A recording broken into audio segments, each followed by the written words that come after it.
All right, we're going next to Junco Challenger Racing with Connor Daly back full time and Stingray Rob. Let me start this one out. There's a lot of changes that have happened at Junco Challenger Racing. There are a lot of people that have been let go there that I feel shouldn't have, but that's another story. We don't know what's going on. Obviously, the three of us in this room, and I think a lot of people right now, are big fans of Connor Daly, and we want to see him in that car all season. But there's a chance that team ends up, as we saw when we got to Road America last year, is kind of a dumpster fire. We need to see if Stingray Rob can be consistent. We need to see it's time. This is your third year, Stingray. It's time to contend for top tens, be quick, make some progress. As far as Connor goes, we talk about guys having make it or break it years, and it just seems like every time Connor gets in a car, no matter who he's driving for, he once again is having to prove himself. So I'm a wait and see approach on Juncos. Man, I don't know. I like Connor a great deal. I think he could do it. I hope he has the car and needs him to be able to have the results that he deserves. I can keep it pretty brief here. I mean, Juncos is in a pretty tough spot right now. Yeah. Stingray's solid for the year. Stingray has been, a pretty solid shoe. I mean, quite honestly, hasn't made as many mistakes as I think his reputation would tend to have you believe. I think that, at the end of the day, obviously, the hopes and dreams of Juncos Challenger Racing lie with Connor Daly in that seat. Yes. I think we'll see him early on in the season. I think probably through May, I would hope. We'll definitely see him at St. Pete. But past that point, we don't know. And so, I know for a fact he's going very, very hard on the sponsorship search right now. Somebody sponsor the kid, as Robin Miller would say. Well, 100%. And I hope he does come up with that money. I think he kind of got done dirty by one particular person in the polka dot sphere. But at the end of the day, I think this team's going to have a bit of a struggle right now. Yeah.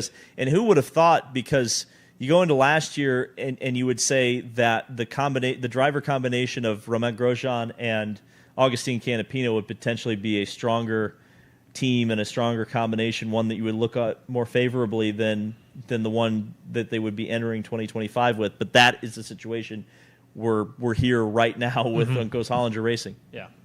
Kyle? All right, moving on to Meyer Shank Racing with Felix Rosenquist and Marcus Armstrong. They have the new partnership with Ganassi this year as well, so big changes there. It's time for this team to win a race, bottom line. Yep. It's time for this team to win a race. You had a great Indianapolis 500 when Elio won.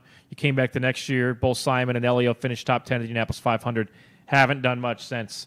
Marcus Armstrong, can you win a race? Felix Rosenquist, can you prove that you can win a race? Only has one race win. We know he's a great qualifier.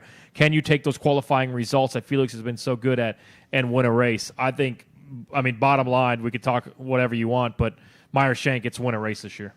Felix's biggest problem last year was race pace consistency. Yep. I think that will be aided a little bit with Ganassi intel, Ganassi information. We kind of almost have to think of these as the fourth and fifth, or the third and fourth Ganassi cars, or fourth and fifth, depending on how you want to look at it. I would go third and fourth based on what I said about Kiff Dog, but love you, Kiff Dog. But I'll put it this way. So I think the race consistency, if Felix can get that down, he can win a race. Marcus Armstrong, at the end of the day, he crashed out of the two races he had a shot at, and they were both in Wisconsin. He was starting up front at Road America, crashed out. Started up at the front at Milwaukee, crashed out. And by the way, starting up, and that's crazy. He did have a podium. He did have a podium last year. He did at Thermal Club, wasn't it? Detroit. Okay. Well, but was he like he wasn't a race-winning contender. He had the speed. Still a podium. He had the speed at Road America, and he had the speed at Milwaukee, and crashed before he got to the first corner, I think, in both of those races. Yep. So that's where he needs to clean it up. But outside of that, we'll see. I think it's a good driver combination. And he's lost Angela, didn't he? Did Angela go back? Yeah, she went back to Lewis, Yep. which, not a surprise. It would seem that Angela Cullen perhaps didn't like Mercedes very much and left there a year early.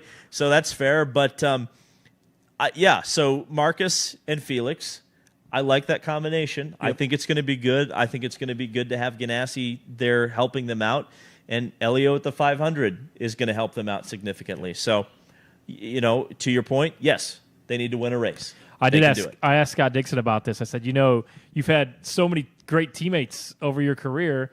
Now, in a quasi way, Elio Castro-Neves will be your teammate at the Indianapolis 500. So that'll be something cool to watch for when we get to the month of May. Kyle, next team. All right, brand new team. The only new team on the grid. Prema, Robert Schwartzman, and the return of Callum Ilott. Yeah, I think Callum Ilott, is another, hey, I got to prove myself. I think a couple top tens is in the cards. I'll be interested to see where they stand when we get to the Oval, especially the month of May. Obviously, Indianapolis 500, you have 4, 5, 6 days of practice to dial yourself in. Don't really know too much about Mr. Schwartzman. I heard he's a really good rapper, so he's going to have to prove that to me, which will be interesting. But, I think for him, it's just stay consistent. And it's the same you could say about a rookie. Trust your ass. You kind of know what you don't know and don't know what you do know. So just go out there, don't crash cars, and maybe find yourself inside of the top 12. It's hard to kind of handicap this team because we don't have a lot of information. We have a lot of information from virtually every other series in the world, which is that Prema is a very strong team. So I expect nothing less from them coming into IndyCar, and I think anything less from them would be a disappointment. There's a few things that I want to note. I think Callum Ilott, I'm very excited to see him back in IndyCar. I think he is a driver who is deserving of a seat. Glad to see him back. Robert Schwartzman, I think, is going to have a bit of an uphill battle. He is a talented driver. He was in the Ferrari Driver Academy, won the 6 hours of COTA here in the United States in the World Endurance Championship last year. So he's a proven driver. I'm a bit curious about the faith that Prema perhaps is showing or perhaps not showing in him, signing Romain Grosjean as a reserve driver in a series that we don't do testing. Interesting. So I don't really understand some of the moves that they've been making behind the scenes. Bring that up when we get to Ray Hall too. But I'll make sure to do that. And obviously the hiring and then the letting go of Michael Cannon. I think it was more Michael's decision than Prema's decision. But they're obviously not unwilling to spend money, which is always the good start. So we'll see. But this is going to be your biggest unknown of the season. If you're looking at something to be unknown. To wrap up, Prem, I'll just say, look, they put some good experience throughout the team. They've got experienced spotters, experienced people at the top. Ryan Briscoe. And Ryan Briscoe is involved. The Grosjean thing is kind of odd to me. But with that being said, there are good people in places there, and it's a wait-and-see approach for me for Prema, Kyle. I'm so happy that Ryan Briscoe is back in the IndyCar paddock. Can you tell? Were you even alive when he was racing? Yes. Okay. Wasn't sure. I miss Ryan Briscoe driving the Glickenhaus. You're not going to know what that is because you don't follow sports car racing. His car split in half in front of me one time in Chicagoland.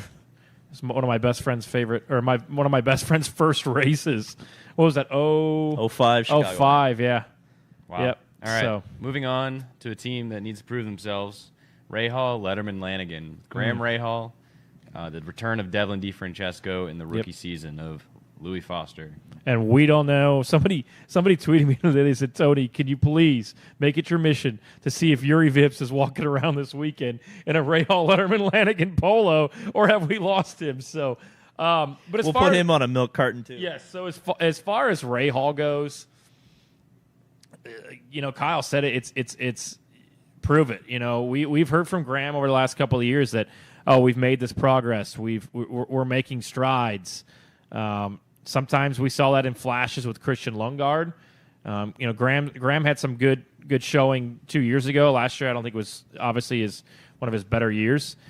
Devlin, welcome back. I like Devlin a great deal. I think he'll be fast. I think he'll bring a dynamic to that team, and he's going to be good at the IMS road course. He'll probably have a good run at the 500. I just think for that team, consistently qualifying better is what's going to be the difference this year. I think this is going to be a struggle this year for Rahal. I think the unknown and but damn, that Mobil 1 car looks good. Well, I can't wait to see it at the Thermal Club. Tough year for them ahead, I think. Louis Foster is so highly touted. I think he could be a Christian Lundgaard-style diamond in the rough. Okay. Graham had some flashes last year, has had some flashes over the past couple of years, but isn't consistently at the front. And Devlin, again, I could probably say the same thing, but it doesn't instill me with a whole lot of confidence in that team right now. I think if Foster can kind of take up the leadership role. But here's the thing. He's in the 45 car, and the 45 car has typically struggled a little bit. Yeah. And I just it's tough. This one's tough. I just don't I think they are going to struggle a little bit this year, my opinion. We shall see it. We talked about this last week. The last we've heard, and things can change, and I think a lot of people are waiting on whether or not Sato comes in and is involved. But I don't. You better. Yeah. I think you got to. I mean, well, then again, you're guaranteeing bump day if you do that. True. You might as well just not enter another car and then just say, well, if we lock the back row out, well, at least all our cars are in. Kyle, I think we have one team to go. Yep, last team, Team Penske with Newgarden, Scott McLaughlin, and Will Power. This one's not going to need much explanation, I don't think. No, I mean, look, all three great last year. I mean, Will Power crashing out of Indy, the seatbelt thing, that sucked. McLaughlin let a few get away, but still won races. Joseph won Indianapolis 500, and I'm not going to hold any results after the 500. It seems like every year the driver who wins Indianapolis 500 kind of takes a little bit of a dive as far as the results the remainder of the season, although he still won races. All three are now winners on ovals. They can win. I mean, I know we're already over, but what else say about Team Penske? I'm taking McLaughlin to win this weekend. I think Joseph is going to be in contention to win a third Indianapolis 500, and I love. You and I joked with him a bit in the elevator at Nashville. I've loved the resurgence that we saw last year of Will Power. Yeah, so, I mean, Will Power, until he proves otherwise, championship contender. I know it's a contract year for him, so he's going to have a little extra motivation to potentially either show Team Penske that he's still worthwhile to keep around or perhaps another team. By the way, his management team, I believe, is associated with McLaren and Ganassi, so let's file that one away for later on this summer. Kyle, you writing these down? Yeah, write that down, Kyle. Yep. No, well, that's the great part about recording these is we just have it in perpetuity. Joseph Newgarden, yes, I think the third in a row at Indy would be spectacular. It's something no one has ever done before. But I honestly think somewhere deep down in the heart of hearts of Joseph Newgarden, because you see it in press conferences, and I don't know if he's ever vocalized it. I'm going to ask him about it at some point this year. I think he might rather win a championship than win an Indianapolis 500.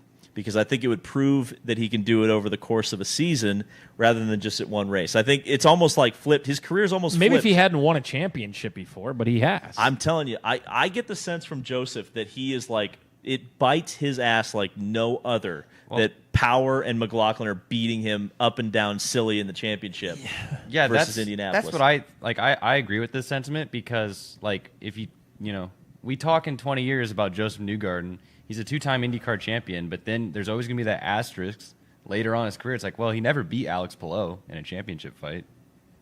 Yeah, but he beat him where it counts. Twice so far. Well, that's true. Which could change when we talk about it. I would say this. I mean, I get what you're saying, but we'd have to go back and look, and I will. It's almost like you lose that Detroit race if you won the Indianapolis 500. And in the past, it was like you lost two because it was a doubleheader. And it's a draining week. I mean, you wouldn't change it for the world going to New York and doing all the photos and the media stuff, but by the time you get to Detroit, you're just drained. And we've seen that. We have seen that with dating back to the early 2010s with drivers going to the next race the following weekend and not having, the results there. And it just seems like it almost takes, 2 to 3 race weekends to get your bearings back after you won the Indianapolis 500. That's well, for sure. And so that, if history repeats itself and Joseph doesn't win the Indianapolis 500 for a third time in a row, I would think he would be a very strong championship contender, but not stronger than Scott McLaughlin. And I think Scott is the guy that I'm pegging as the champion this year. Had he not gotten a big old goose egg at St. Pete last year, I believe he would have been the champion if I remember correctly. So, so let's just assume right now he doesn't score 0 points at St. Pete. Why are we not talking about Scott McLaughlin as the IndyCar champion for 2025? I think he will be. I think you are. I think I had a bet on him last year of over 1.5 wins. I'll certainly do that this year. I think he wins this weekend down in St. Pete. Him or Pato O'Ward is my pick. McLaughlin, I think, as we mentioned with Colton, now that he's got that oval win underneath his belt, he needs to improve at Indy. I think he would tell you that. Yes, he had the pole last year, but the last part of that race, he wasn't really a contender for the win. I think he ended up finishing 6th, if I'm not mistaken, in Indianapolis 500. There were a couple things that were kind of out of his control, but yeah, big expectations this year for old Scotty Mack, and I think he's going to deliver. St. Pete and championship, you think, for Scott?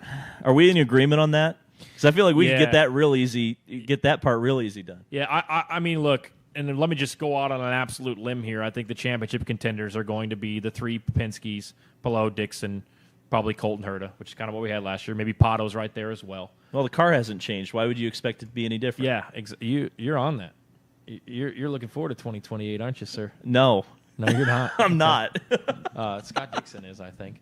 But look, I mean, I've kind of enjoyed getting to know Joseph Newgarden over the last couple of years. To be honest with you, he wasn't really somebody that I cheered for. But I mean, I think when you win the Indianapolis 500, somebody's going to grow in you. And the amount of time that you and I have been able to spend with him over the last year or so and kind of getting to know him, there is a part of me that wants him to kind of just take that villain role over. He is a Yankee fan, so he doesn't want to do it. But he's not going to do it. I tried to poke that bear in Detroit. I was like, Joseph, if you just act like it. And he's like, I don't want to. I'm like, okay. I will say this: I think Joseph is ready to just have everything that happened last year, besides the 500 win. The restart at Gateway, obviously the push to pass, in the rearview mirror, and moving towards 2025. So. I think Team Penske wins the most races as a team. I think they end up winning the championship, and I'm not going to bet against them to not win the Indianapolis 500 because all 3 of those drivers are plenty capable of it. They obviously locked out the front row last year, and Will Power crashed out, was running second, I believe, in that crash, and then Joseph ends up winning. So if you want to be the man, you got to beat the man, and right now the man, as it has been for a very long time, is Team Penske. I would agree with that. I think until proven otherwise, we're different. Or we're not supposed to be agreeing, expect a right? very Penske. Yeah, but it was the same car for 15 years. It's pretty easy to predict, unfortunately. We hope you enjoyed that clip from our new show, Unverified.